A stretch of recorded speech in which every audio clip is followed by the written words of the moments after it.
Good evening, and thank you so much for joining us for this week's Community Leader Call. My name is Tomas Talamante, and I'm Deputy Chief of Staff to Mayor Muriel Bowser. I want to thank you all for joining us this week and each week for our Community Leader Call as we discuss the district's response and recovery efforts related to coronavirus. Before we get started, I do want to remind of a few housekeeping items for today's call. At any time, if you have a question for our speakers, you can press 0 to be entered into the question queue. Again, at any time for any questions that you may have for our speakers today, you can press 0 to be entered into the question queue. As well as if you're watching from one of our streaming platforms, whether it's Twitter, Facebook, you can also ask your questions on the live stream and we will get to some of those questions as well. Again, that is 0 for any questions you may have, or you can ask directly on Facebook and Twitter on the live stream. I do want to remind everyone as well that you can visit coronavirus.dc.gov for the most up-to-date information, resources related to the district's recovery and response efforts on coronavirus. Today we'll be joined by Director Christopher Rodriguez, the Director of Homeland Security and Emergency Management Agency, as well as Patrick Ashley, who's the Senior Deputy Director at DC Health. Before we go into the Q&A portion, I just want to provide a few updates that the Mayor discussed today, announced today as part of our press update earlier in the day. So we announced today some testing updates that will begin on Monday, November 23rd. That will go into effect at all the district testing sites.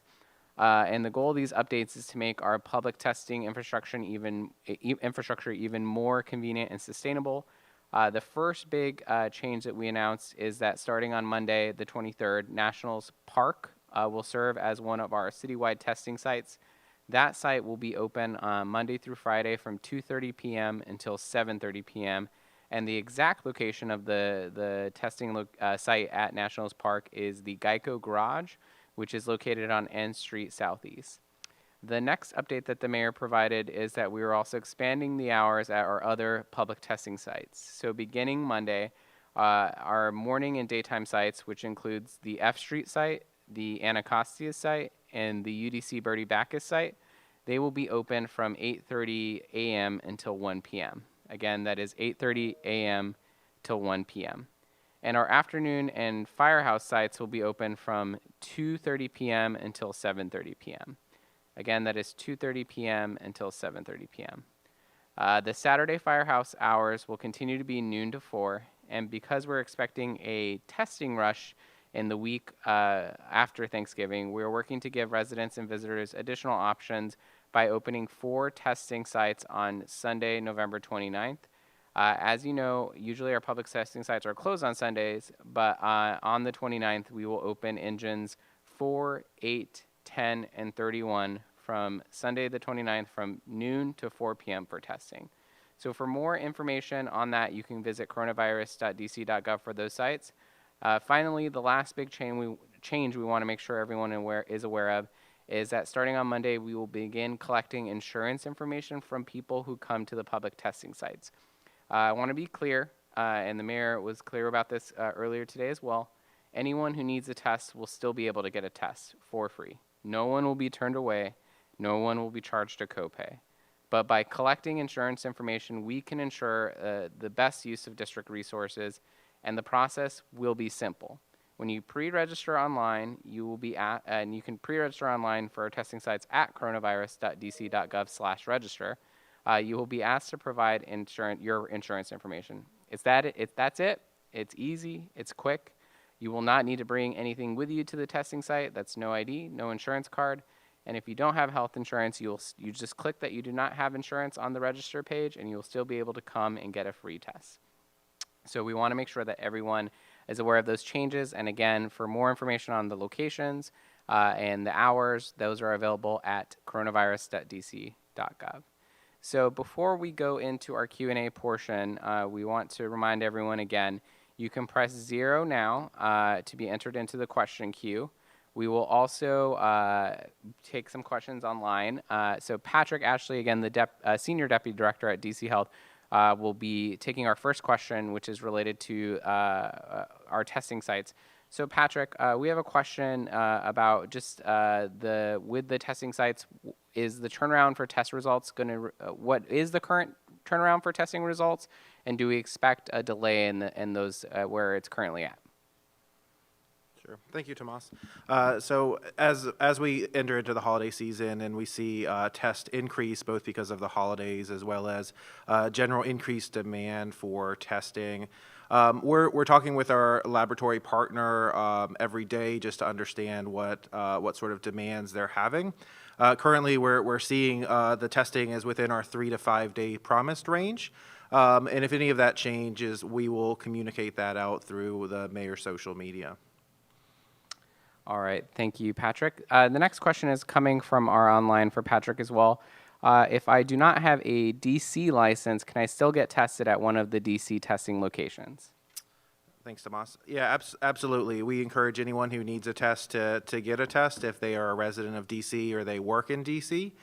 We don't have any residency requirements for our testing sites. We don't ask for proof of ID, and we understand that many people are in DC that are students that may not have DC licenses. All right, thank you, Patrick, for that one. We're going to look to our question queue again. Press 0 now if you have any questions, and we will go to some questions online. Regarding insurance, this is another question for Patrick. A lot of great testing questions for Patrick. Regarding insurance, do all insurances cover COVID tests? Thanks, Tomas. So the mayor issued an order that does require all insurance companies to cover COVID testing and COVID treatment. Many other states have done similar things, and they do cover them at 100%. So as Tomas and the mayor mentioned earlier, there is no copay. There won't be any balance billing. It's completely free to individuals regardless of what type of insurance they have. Thank you. One more question for Patrick. This question is related to vaccines. Does DC Health have an update on with the 2 vaccine announcements this past week? Does DC Health have an update on the vaccine process in the district? What that may look like? Yeah, thanks, Tomas. We're very excited to hear about the 2 candidates that have come out with very successful data. We're still learning a lot about the vaccine. We don't have any updates today about the vaccine process, but we are following it closely. We're planning what that will look like in the district, and we'll have announcements in the near future. Great. Again, want to remind everybody, if you have any questions, you can press 0 now to be entered into our question queue. Again, if you have any questions, you can press 0 now to be entered into our question queue. We have some coming in. We're going to go to Sally Craig in Ward 3. Sally, your line is unmuted. Yeah, hi. First of all, I'm having trouble hearing you, so that's one issue. But what I wanted to ask is, will we be tested regardless of whether or not we have symptoms? Thank you, Sally, for your question. You can get tested at any DC site regardless of whether you have symptoms or not. So if you've come in close contact with an individual but don't have any symptoms, you're welcome to visit any one of our sites. I'd also add that we encourage everyone to have a conversation with their personal physicians to understand any of their specific medical needs or whether or not their physician can provide testing at their offices. Thank you, Patrick. Before we go to our next question, we are seeing a few questions online about just long lines at the public testing sites. And so we want to remind everyone that, first and foremost, contact your medical provider to get a test. If you're unable to get a test through your medical provider, we do have the local, the public testing sites. And so if you're we have seen an uptick in some lines this week, but want to remind everyone to contact your medical providers first and foremost for testing as well. So we had a few questions related to that. I don't know if you want to add anything else to that, Patrick. Thanks, Tomas. Absolutely. There's a number of resources on coronavirus.dc.gov /testing that provides a number of private providers. If you don't have a personal physician that can do the testing or you don't want to visit one of our sites, there's a number of physicians, offices, hospitals that provide that testing free of charge. And there's also options as well that you can get someone to come visit your house, or you can even have a kit mailed to your house as well. So there's a number of options, not just our public testing sites, but also with the private providers and also some at-home options for you. Thank you, Patrick. This next question is coming in online for Director Rodriguez. Maryland and Virginia have both recently announced changes to their phased reopening. Where is the district at on that, and will there be any changes announced? Thank you for the question, Tomas, or to the listener on the line. We have seen, obviously, an increase in cases throughout the country and throughout our region, and Maryland and Virginia have taken some steps to make changes to their posture, to their reopening posture. At this time, as Mayor Bowser has talked about at today's press conference, she and DC Health are looking at the data and looking at the trends in our public health environment and are reviewing some recommendations, and the mayor will have something to say about that soon. Thank you, Director Rodriguez. This next question is online, asking if there's going to be more supports for local businesses impacted by coronavirus. Today, the mayor, Mayor Bowser, and Deputy Mayor for Planning and Economic Development, John Falchicchio, announced a program that has been set up to get funds out into the community, which is the Bridge Fund, which will make strategic investments in hard-hit sectors to support workers and help businesses in this time of need. And there's a breakdown of how, and we thank our partners at the council, there's a breakdown on how the $100 million for the Bridge Fund will be allocated out, which is $35 million will go to restaurants, $30 million will go to hotels, $20 million to businesses in the entertainment sector, and $15 million to retail businesses. This program also sets aside 15% of the restaurants and retail funds to go to disadvantaged businesses, including small businesses owned by economically disadvantaged individuals or women majority-owned businesses. The $7.5 million set aside for these businesses is, of course, a floor and not a ceiling. And so more information will be coming out about the Bridge Fund, including eligibility and requirements, and that will be available on coronavirus.dc.gov. So we're working with our partners at the council to continue to find ways to help our business, local business, small business community in this time of need. All right, we're going to go to our next question from Jay. Jay, your line is unmuted.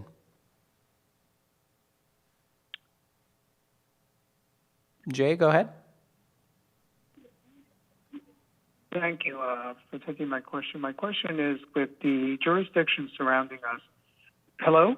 Yep, we can hear you.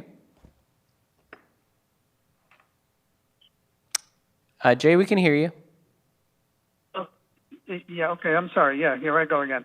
With the jurisdiction surrounding us making so many rollbacks and nationally,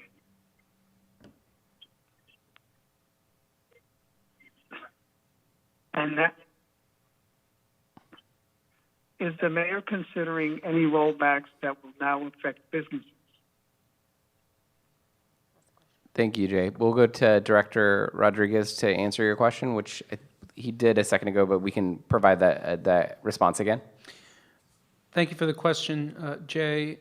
The jurisdictions surrounding us have made some decisions to roll back some of their reopenings, and it's important to note that Maryland and Virginia had advanced to phase 3 of the pandemic while we continued to stay in phase 2. So in some cases, those jurisdictions are rolling back activities that we had already restricted.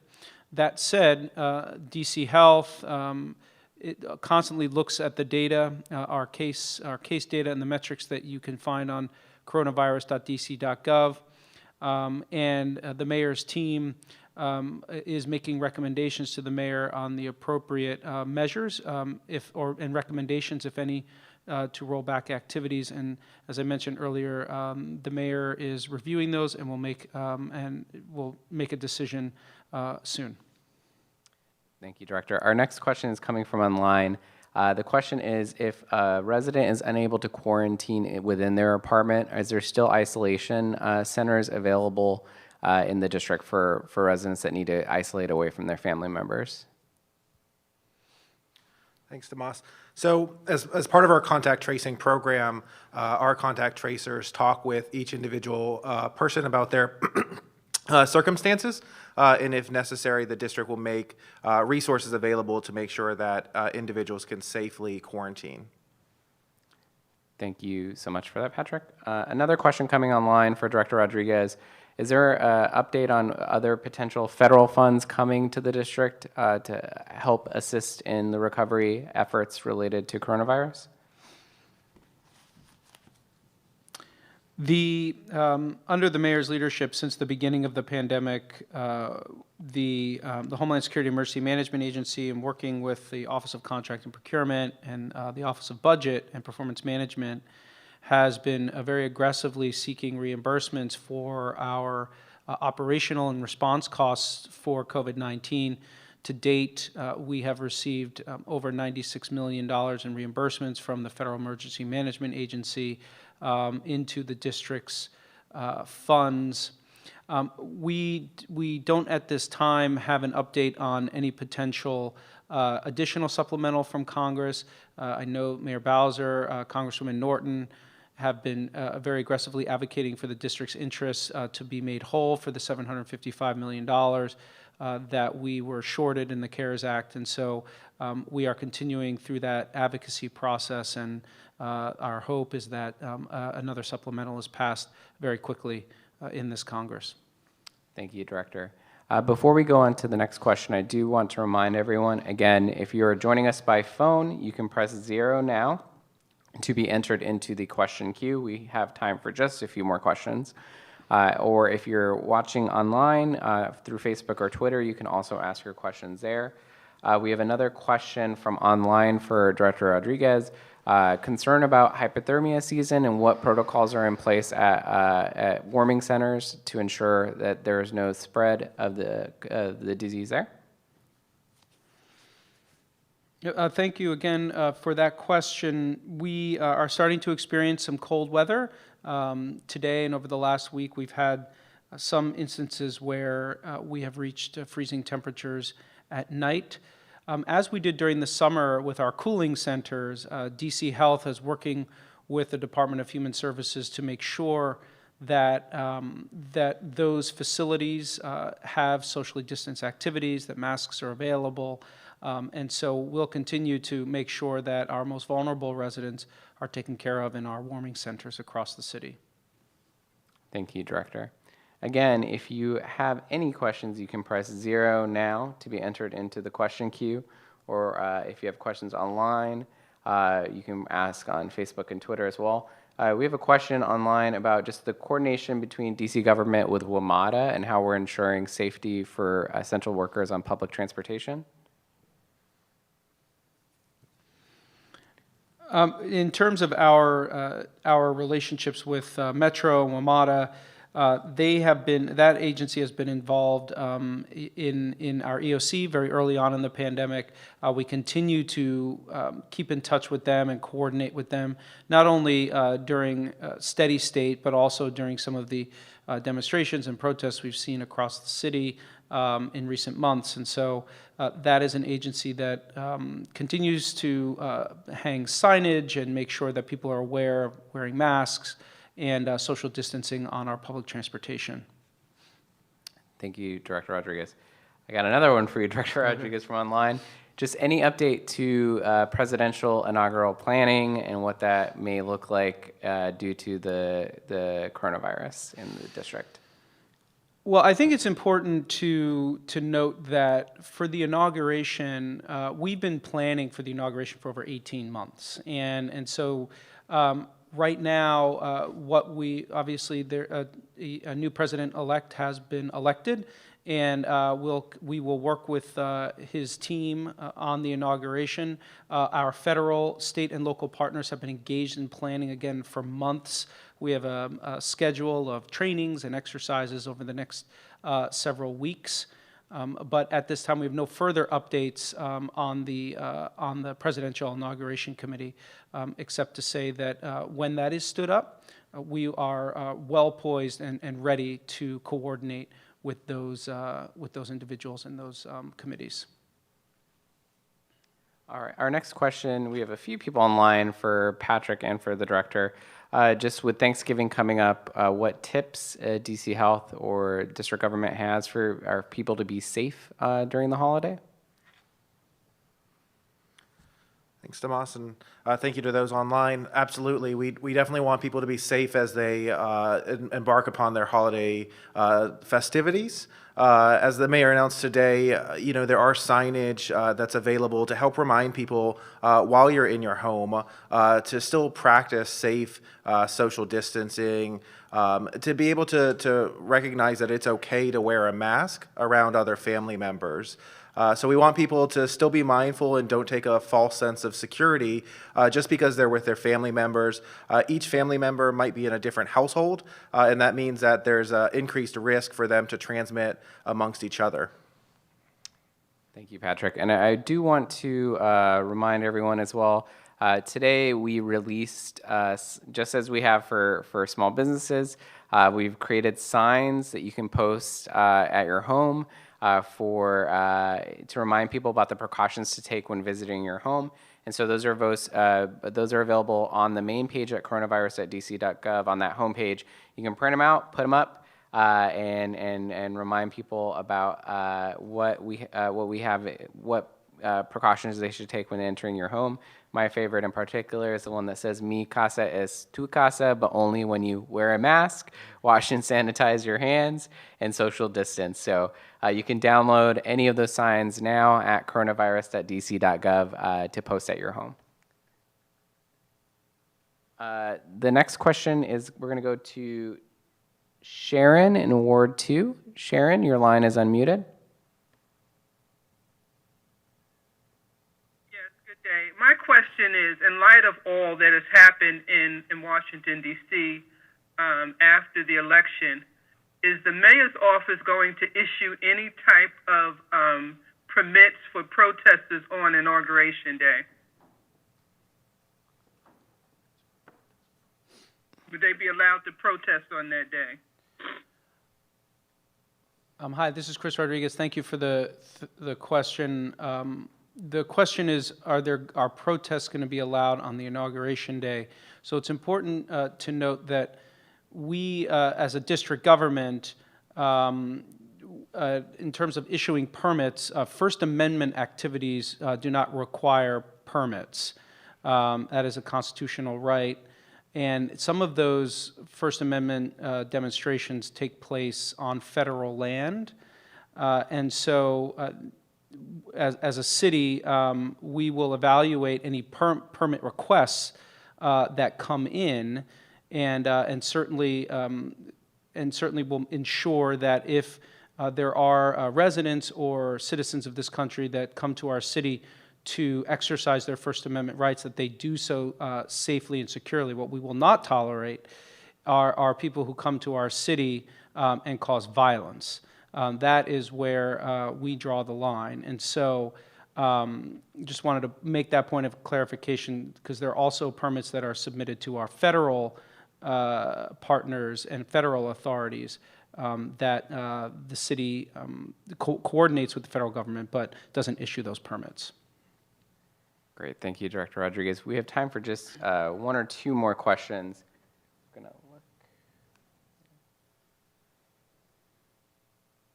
So a question from Melody online, Director Rodriguez, is just where we stand with unemployment insurance benefits, and if there's any additional federal funds coming down on for supporting residents with unemployment insurance. At this time, we don't have any other federal programs that would support the unemployment insurance, but in terms of the state of the program and how those claims are, I'd have to defer to the Department of Employment Services. Great, and that's, again, DOES.dc.gov. They have PUA fact sheets available, FAQ sheets available on their website as well for residents tuning in. All right, I think that's it for our questions today. We want to thank everybody again for joining us. We will not have a call next week, but we will be back here in 2 weeks on Wednesday at 5 o'clock. I do want to remind everyone, again, all of the testing changes for the public testing sites that we announced today. All that information is available at coronavirus.dc.gov. As well as our the new signs that we released today for your home to let residents know or visitors know about precautions they should take when entering your home. We also have guidances available on the coronavirus.dc.gov Phase 2 page where you can get the most all of the guidance from DC Health on how to be safe during this time, particularly with the Thanksgiving holiday guidance. So please make sure that you familiarize yourself with that. We also have information related to travel, all of the guidances that you may need from DC Health. Please make sure that you're familiarizing yourself with these guidances, downloading them, and sharing them far and wide. So again, we want to thank you all for joining us. We will be here again in the next in 2 weeks from today. And for any questions, you can always visit coronavirus.dc.gov. So thank you so much for being here. I want to thank Director Rodriguez and Senior Deputy Director Patrick Ashley for joining us today. And we look forward to having you all join us in 2 weeks. Thank you.